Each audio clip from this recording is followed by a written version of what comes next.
Hi everyone, I'm Lydie and I'm so excited to be speaking at the TESOL France Colloquium this November.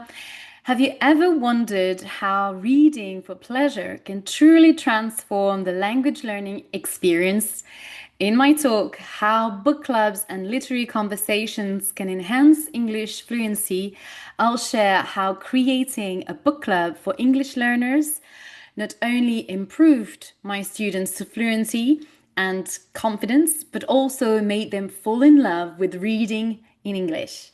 We'll explore how extensive reading, adapted literature, and literary discussions can spark motivation, develop critical thinking, and turn hesitant learners into enthusiastic, fluent speakers. If you've ever thought about starting a book club with your learners or simply want to discover a more creative, human way to teach language through stories, this session is for you. Join me at TESOL France 2025 on Saturday the 22nd November at 12:30 in room 109, and let's reimagine how books can bring language to life. See you there.